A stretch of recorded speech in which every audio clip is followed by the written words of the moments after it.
OPS की, old pension scheme, तुम लोगों को शायद पता ना हो, ओपीएस का मतलब है ओल्ड पेंशन स्कीम।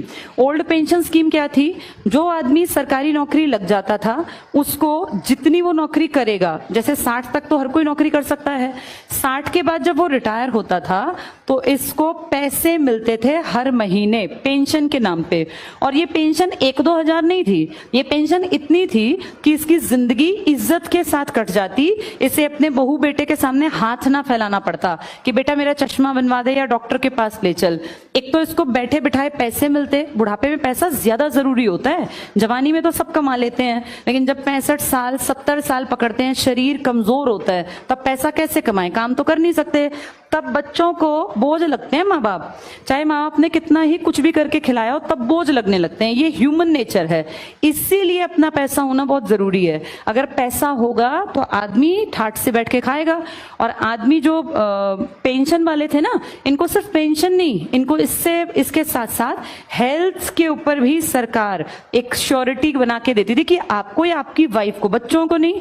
बच्चे 21 साल के बाद कवर नहीं होते। किसी का बेटा अगर 22 साल का है तो फिर वो पेंशन वाले लोग जो है ना, ये इसका इलाज नहीं करा सकते, उसके लिए पैसे देने पड़ेंगे। अपना कमा खा, उसके बच्चों को थोड़ी ना सरकार खींचती जाएगी। लेकिन वो जो भी आदमी है और जो उसकी वाइफ है, इन दोनों का सारा मेडिकल का खर्चा सरकार उठाती थी। अगर ध्यान से देखा जाए तो ये बहुत जरूरी और बहुत अच्छी बात थी। देखो, मैं जैसे कुछ लोग कहेंगे कि नहीं इससे देश का नुकसान होगा, ये कहना बहुत आसान है, लेकिन इस पे थोड़ा सा अगर दिमाग लगाया जाए कि सरकार खुद अपनी जबान से कहती है कि जी टोटल हमने जो सरकारी नौकरियां दे रखी हैं वो तो आबादी के 1% के आसपास को हैं। तो 1% के आसपास ही तो लोग मांग रहे होंगे पेंशन, फिर क्या दिक्कत है? 50% तो तुम मानते ही नहीं कि लोग काम करते हैं सरकारी। और अगर मान लो हम कहते हैं, ये इनका कहना है आजकल मंत्रियों का इन सबका, कि ओल्ड पेंशन स्कीम से देश को बड़ा नुकसान होगा। तुम जो इतने खर्चे करते हो फालतू के, इतने गबन करते हो, इससे नुकसान नहीं होता। और अगर नुकसान होता है तो हमारे एमएलएस को, हमारे एमपीज को, हमारे CM, PM, president of India, vice president of India, इन सबको क्यों मिल रही है पेंशन अब भी? अगर बंद ही की है, ये भी तो आम ही आदमी होंगे ना, ये कोई ऊपर से उतरे हुए कोई भगवान के दूत तो है नहीं, ये भी आम लोगों में से ही हैं। अगर सब आम लोगों की पेंशन दुखी करती है, देश के कंधों पे बोझ ज्यादा डलता है, देश बड़ा कमजोर हो जाता है, देश टिक नहीं पाएगा, तो फिर इनकी पेंशन क्यों दी जा रही है? और आम आदमी की पेंशन कितनी थी? 20,000, 22,000, 25,000, जिसमें जीवन कटता है, कोई महल नहीं खड़े होते पेंशन के पैसों से। इनकी पेंशन अगर तुम सुन लोगे तुम्हें चक्कर आ जाएगा, क्योंकि इनके लिए पता क्या कर रखा है?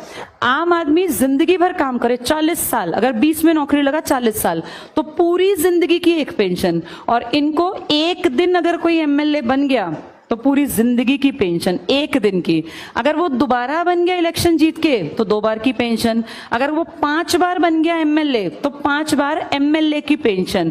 फिर वो 2 बार एमपी बन गया तो एमपी की पेंशन। फिर वो राष्ट्रपति बन गया तो राष्ट्रपति की पेंशन। तुम सोच भी नहीं सकते कितना रुपया इनकी पेंशन्स में इन तक पहुंचता है। किसी एक का नाम तुम ना गूगल पे लिखना और तुम उसका पूरा इंफॉर्मेशन निकालना, वो कई बार एमपी एमएलए बने होते हैं। ये एमपी, एमएलए, सीएम, पता नहीं कितनी कितनी पोस्ट पर।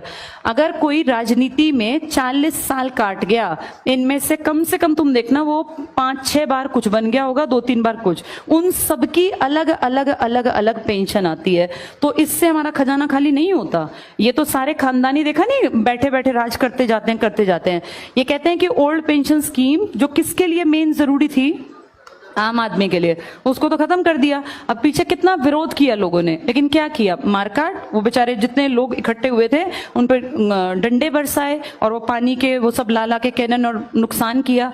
जैसे अगर ध्यान से देखा जाए, ठीक है खत्म कर दो, फिर इनकी भी तो खत्म करो ना। ये तो और बोझा डाल रहे हैं। ये तो एक आदमी 4 पेंशन खा रहा है, वहां बेचारे 40 लोग मिलके इतनी नहीं लेते होंगे जितना ये एक आदमी खा जाता है। तो इसका भी तो कोई हिसाब किताब हो। ये क्वेश्चन उठने चाहिए जब डेमोक्रेसी की बात हो, जब लोकतंत्र की बात हो। इसीलिए तुम्हारा पढ़ना जरूरी है, ताकि तुम्हें ये बातें पता चलें।